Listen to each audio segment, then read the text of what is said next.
You wake in the middle of the night. For a moment, it's nothing. The room is quiet, nothing's wrong. Then you look at the clock, 3:12 a.m. And suddenly, being awake feels like a problem.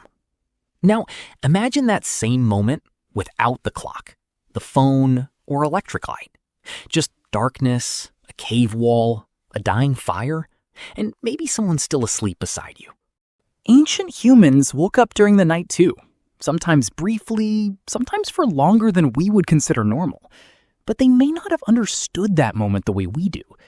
The strange question isn't just what ancient humans did at night, it's when humans started treating nighttime waking as if something had gone wrong. A good sleeper apparently closes their eyes and disappears until morning. So when you wake at 3:12 a.m., you don't just see the time. You start doing math. 4 hours until the alarm, a meeting at 9. Maybe tomorrow is already ruined. Nothing in the room has changed, but one number turns the night into a deadline. Sleep isn't one smooth blackout. It moves through recurring stages, and brief awakenings can happen during the night. What changes the moment is what comes next. The alarm will still ring on schedule. Work won't move. Your sleep tracker will grade the night by breakfast. Sleep researchers use the term sleep effort for part of this pattern, trying so hard to fall asleep that you start monitoring whether sleep is happening. You check the clock again, test your body, wonder whether you feel tired enough, reach for the phone. Now you're not just awake, you're supervising yourself being awake. We turn sleep into a test the sleeping person is somehow expected to pass. The clock can turn wakefulness into failure. Waking is one event, worrying about waking is another. But the clock only explains why the moment feels wrong now. To understand why humans wake at all, we have to remove the clock and most of the light around it. Before electric light, sunset didn't just dim the world. It took away your options. A small fire could buy you a little more time in the evening, but only within a tight circle. Close to it, you could see someone's face, fix a tool, or keep a conversation going. A few steps away, expressions disappeared. Movement became harder to make out. A branch might snap somewhere beyond your line of sight. Night wasn't peaceful. It could be cold, noisy, and dangerous. But it had a clear boundary. At some point, the environment could no longer support the day. The body still relies on changes like that to regulate its timing. Scientists call this circadian entrainment. In plain English, light entering your eyes helps set your brain's internal clock. It doesn't make you fall asleep instantly, but it helps tell your body whether the biological day should continue. Today, that signal can arrive at almost any hour.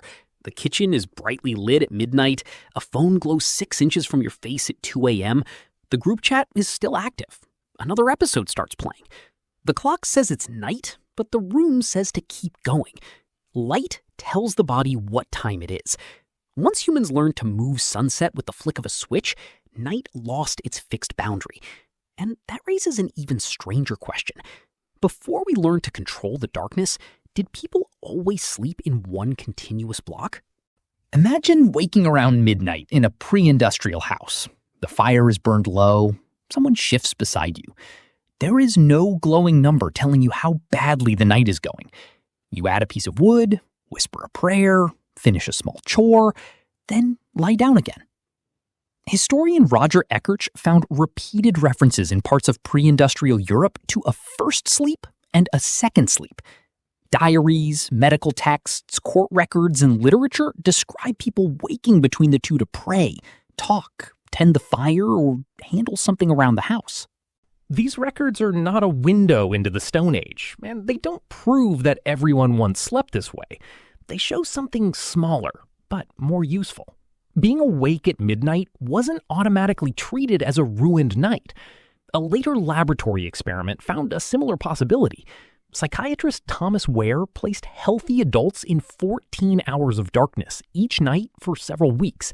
Their sleep often stretched into 2 periods, with an hour or 2 of quiet wakefulness between them.